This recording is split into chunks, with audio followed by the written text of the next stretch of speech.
Politica e sindacati mobilitati all'indomani della notizia inaspettata della chiusura del Laguna Palace di Mestre, a rischio 60 persone. Scatta lo stato di agitazione, l'allarme dei sindacati: salviamo i posti di lavoro.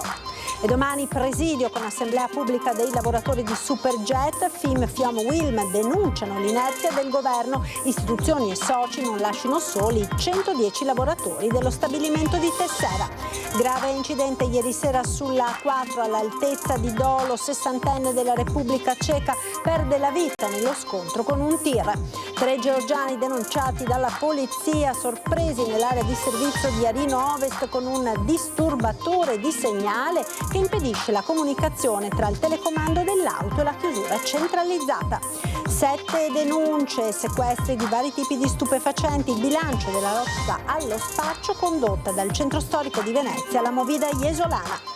Consegnata in comune una petizione di 600 firme per la gestione del verde pubblico a Venezia. Un comitato di residenti nomina un perito per verificare lo stato dei platani in campo Sant'Agnese. Potrebbero sfiorare il €500.000 le conseguenze dei dazi USA sull'economia della provincia di Venezia. L'indagine di Confapi.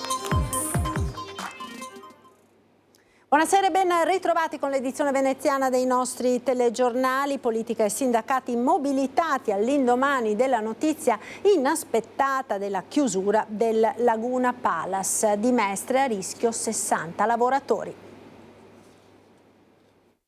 Dopo la comunicazione arrivata come una doccia fredda sul licenziamento collettivo dei dipendenti nell'hotel Laguna Palace di Mestre, è scattato lo stato di agitazione con l'allarme lanciato dai sindacati. Si parla di licenziamento di 20 lavoratori diretti a tempo indeterminato, ce ne sono altrettanti a tempo, 20 a tempo indeterminato, altrettanti a tempo determinato, poi ci sono lavoratori in appalto che sono una trentina. Insomma, è un problema grosso sociale, perché comunque c'è il rischio che dal 30 settembre circa 60 famiglie restano senza lavoro. Noi, appena arrivata la notizia, appena arrivata la comunicazione, abbiamo subito fatto richiesta di incontro sia all'azienda che all'AVA e aspettiamo appunto una data da parte loro per incontrarci e per cercare di creare un accordo. Se questo non dovesse avvenire, saremo costretti ad andare in regione in unità di crisi. Immediate le reazioni anche dal mondo politico locale, a partire dal senatore Dem Andrea Martella, che ha scritto un'interrogazione parlamentare ai ministri del lavoro e del turismo chiedendo quali tempestive iniziative intendano assumere per promuovere un tavolo di confronto tra le parti e scongiurare la chiusura dell'albergo, salvaguardando i livelli occupazionali. Ricordo sempre che dietro a 60 persone ci sono comunque famiglie. Noi quando parliamo di lavoratori non dobbiamo mai considerare solo il singolo. Dietro ci sono figli, ci sono mutui, ci sono macchine da pagare a rate, ci sono anziani da tutelare, da custodire. Ecco, quello che riguarda la vita di una persona. È importante adesso fare una sinergia di lavoro tra noi, sigle sindacali, ma non solo, interpellando anche le istituzioni su tutti i fronti. Istituzioni e soci non lasciano soli i 110 lavoratori della Superjet di Tessera, l'accorato appello di FIM, FIOM e UILM, che denunciano l'inerzia delle istituzioni governative nazionali sulla vertenza. Domani il presidio con assemblea pubblica dei lavoratori. Per la prima volta ci troviamo di fronte a un'azienda che rischia davvero la chiusura, non tanto per motivi legati ad asset industriali o a mancanza di commesse, ma più che altro a una situazione geopolitica che si protrae da diverso tempo. Quello che faremo domani sarà un'iniziativa di assemblea pubblica in cui abbiamo invitato tutte le istituzioni, le parti parlamentari, tutti i lavoratori, le lavoratrici, per dare un messaggio molto chiaro, e il messaggio è che abbiamo la necessità assolutamente di trovare una soluzione. Allora, se la questione è che non si riesce a dare un futuro a Superjet perché si ritiene che ci siano questioni politico-strategiche che non possono dare il via libera al progetto che è stato proposto dal fondo arabo, allora se non è quella la soluzione, che la politica ci dia una mano per trovare una soluzione alternativa a questo. E questo è il primo tema. Il secondo tema è che, siccome Leonardo è sicuramente coinvolta in questa vicenda, se non ci sarà una soluzione che guarda verso quell'area lì e quindi verso il progetto che ci è stato proposto, sicuramente deve intervenire Leonardo per trovare una soluzione alternativa. La cronaca, grave incidente ieri sera sulla A4 ai confini tra le province di Venezia e Padova, a perdere la vita un 60enne della Repubblica Ceca. Incidente mortale nella notte lungo l'autostrada A4 all'altezza di Pianiga in direzione Milano. A perdere la vita Daribor Jurecek, 60enne originario della Repubblica Ceca, a bordo di un furgone che si è scontrato con un auto articolato. La tragedia sarebbe infatti avvenuta poco distante da un tratto in cui erano presenti rallentamenti a causa di un cantiere autostradale e secondo una prima ricostruzione il mezzo guidato dal 60enne si sarebbe scontrato col retro del mezzo pesante rimanendo incastrato. Illeso il camionista alla guida del tir di nazionalità italiana. Sul posto sono giunti i sanitari del 118, i vigili del fuoco di Padova e la polizia stradale di Venezia per i rilievi, oltre ai mezzi ausiliari di CAV, concessioni autostradali venete. Il tratto dell'incidente è stato chiuso per consentire le operazioni di soccorso e subito si è formata una lunga coda di mezzi pesanti. Sono stati avviati gli accertamenti del caso, tra cui gli approfondimenti necessari al tachigrafo per verificare la velocità dei veicoli e capire se il tir abbia rallentato per la presenza del cantiere. CAV precisa che l'incidente si è verificato in un tratto in cui si erano formati già dei rallentamenti opportunamente segnalati a causa appunto del cantiere notturno per lavori di manutenzione. Ed un altro grave incidente si è verificato oggi pomeriggio poco dopo le 15 lungo la Triestina, coinvolte una motocicletta ed un'auto, 2 i feriti. Il Centauro è quello che ha riportato le ferite più gravi, è stato caricato sull'elisoccorso di Treviso per essere trasferito all'ospedale dell'Angelo di Mestre. Sul posto, all'altezza della località Vado, sono intervenuti anche i vigili del fuoco, 2 ambulanze ed i carabinieri per i rilievi dell'incidente. La questura di Udine invita tutti alla massima prudenza al momento di lasciare le auto in aree di servizio o in parcheggi di centri commerciali o attrazioni turistiche. Sentiamo perché nel prossimo servizio è interessata anche l'area di servizio di Arino. Un 25enne, un 30enne e un 37enne di origine straniera sono stati denunciati dalla Polizia di Stato di Udine per ricettazione e porto abusivo di armi e oggetti atti ad offendere. Lo scorso mercoledì, mentre su un'auto a noleggio percorrevano la A23 da nord a sud, spiega la questura, avevano transitato e sostato in modo sospetto in ogni area di servizio.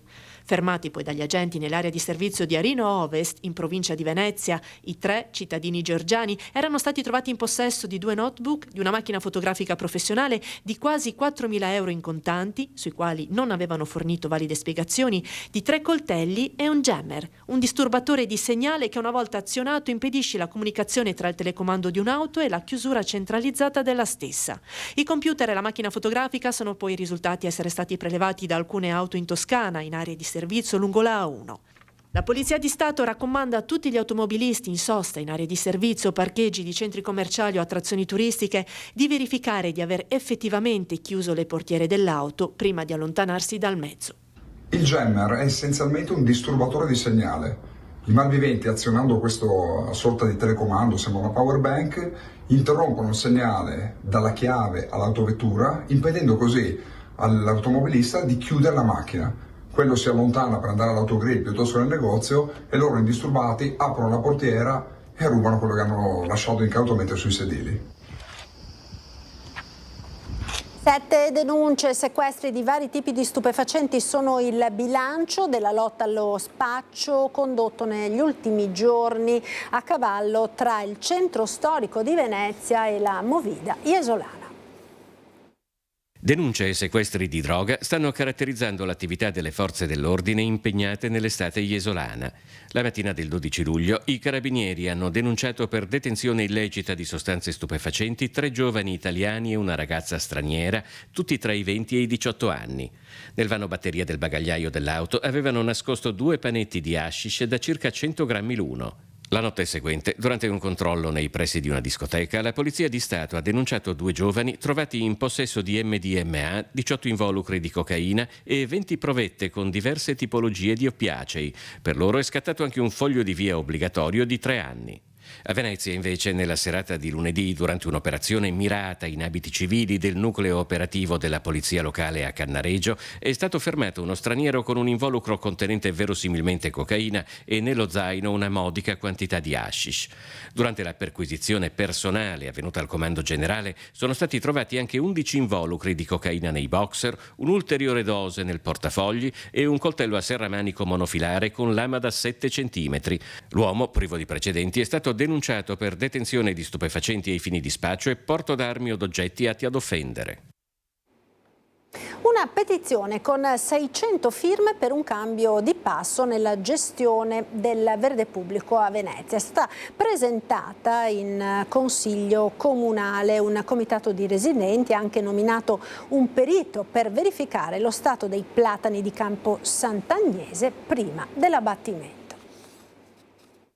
Oggi abbiamo consegnato una petizione che chiede che gli alberi che vogliono abbattere vengano prima monitorati e fatto in modo che vengano curati e non l'abbattimento diretto. E addirittura una doppia petizione sottoscritta complessivamente da 800 residenti, quella che chiede un cambio di passo alla gestione del verde pubblico in Comune di Venezia, perché alle 600 firme appena depositate in Consiglio Comunale se ne aggiungono altre 200 già indirizzate al sindaco, senza contare le 2225 raccolte via internet. Queste firme le abbiamo raccolte in pochissimi giorni e abbiamo dovuto mettere uno stop perché la gente continuava a voler firmare, ma noi volevamo portare prima delle vacanze estive. Il 2 giugno la caduta del leccio di Piazzale Roma ha provocato una dozzina di feriti, ma forse è stato dopo il crollo di una robinia, avvenuto la notte del 6 giugno in Viale Panto Allido, che in tutto il comune, dalla laguna alla terraferma, è stata disposta una serie di abbattimenti giudicata affrettata dai suoi detrattori. Il dato politico è una prova di forza che vuole fare l'amministrazione contro i cittadini e una prova di forza che va a coprire un'oscura nube su quello che è il fatto dominante e principale, che è il primo albero caduto a Piazzale Roma, e su quello per cui la responsabilità non è di nessuno, l'assessore no, di dirigenti no. In questa vicenda i 4 platani di Campo Sant'Agnese a Dorso Duro rappresentano la linea del Piave. Col sostegno anche di associazioni ambientaliste di Mestre come Amico Albero, un comitato nato ad hoc è riuscito a sospendere gli abbattimenti e nominare un perito. Abbiamo individuato il dottor Daniele Zanzi, ha mandato una lettera all'assessore e al direttore del settore verde pubblico chiedendo espressamente di avere un'autorizzazione espressa, ufficiale, per poter condurre le indagini e fare quello che lui definisce un consulto, possibilmente anche con gli altri tecnici che sono intervenuti. C'è un piano per le piantumazioni, le nuove piantumazioni in comune? Dovrebbe esserci, come dovrebbe esserci l'atlante degli alberi. È importante che la città, e non solo nei parchi, nei boschi di Mestre, alla città venga reso gli alberi che sono stati tolti. Altra cosa importantissima che chiediamo è una corretta cura e manutenzione del verde, perché ci sembra che in tante occasioni così non sia. Potrebbero sfiorare il $500.000 di euro le conseguenze dei dazi USA sull'economia della provincia di Venezia. Secondo Confapi ci si trova davanti ad una svolta epocale che obbligherà a puntare soprattutto sul mercato europeo. I dazi di Trump impattano sulla provincia di Venezia per 300-450 milioni di euro. Si tratta di un calcolo molto complesso perché se da un lato è semplice tener conto delle esportazioni dirette negli Stati Uniti, dall'altro è più difficile tener conto della filiera dei terzisti e dell'indotto. Le smentite che a volte hanno seguito gli annunci che stanno caratterizzando la politica americana sotto la presidenza di Donald Trump inducono ancora i più ottimisti a sperare in una soluzione amichevole. Ma se il 1 agosto, con l'entrata in vigore dei dazi al 30% decisi da Washington, dovesse davvero scoppiare una guerra commerciale tra Stati Uniti e Unione Europea, le conseguenze sarebbero pesanti anche in provincia di Venezia. Le più danneggiate da questa nuova prospettiva di dazi americani sono le PMI, rispetto alle grandi imprese, perché le PMI non possono delocalizzare la loro residenza fiscale e non possono delocalizzare la loro produzione, oltre ad essere danneggiate dal costante apprezzamento dell'euro. Il presidente di Confapi Venezia, Marco Zecchinel, definisce quello che sta avvenendo un cambiamento epocale del mercato mondiale, perché i provvedimenti protezionistici in realtà li ha messi in atto anche Bruxelles, potenziando la politica di difesa commerciale con nuove imposte antidumping su un'ampia gamma di prodotti, prevalentemente originari della Cina, allo scopo di ristabilire condizioni di parità sul mercato. Passiamo dal libero commercio a un protezionismo interno, ma di questo cambiamento non è protagonista soltanto l'America di Trump, ma anche l'Unione Europea. Infatti nel 2025 l'Europa ha intensificato la difesa commerciale con una raffica di dazi che ha colpito bombole, pavimenti in legno, resine, viti, suole. La nuova sfida per le PMI nei prossimi anni sarà quindi la valorizzazione dei mercati interni europei. Dopo le proteste degli inquilini, il Comune assicura risorse per attuare il piano che riguarda gli appartamenti di via Rinascita e di via Roboni. 150.000 euro per la riqualificazione degli alloggi Insula in via Rinascita a Marghera e 1.500.000 euro provenienti dal Pommetro per riqualificare 25 appartamenti del complesso popolare.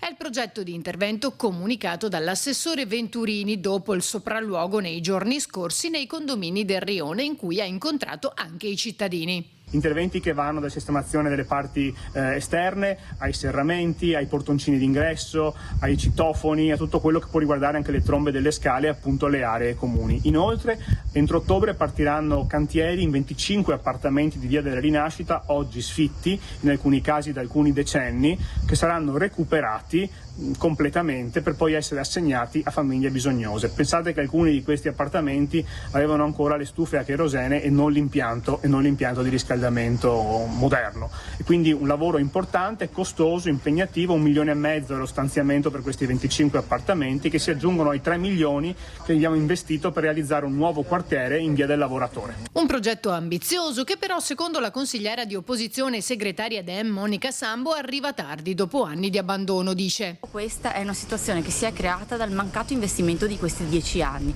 Pensiamo che questa amministrazione non reinvestiva nemmeno i soldi che provenivano dagli affitti degli inquilini per la manutenzione appunto delle case stesse. È inaccettabile ed è vergognoso che adesso l'assessore dichiari di risolvere il problema quando è la sua politica, sono le scelte di questa giunta che hanno creato il problema stesso, un problema di degrado, di incuria e di mancanza di abitazioni pubbliche.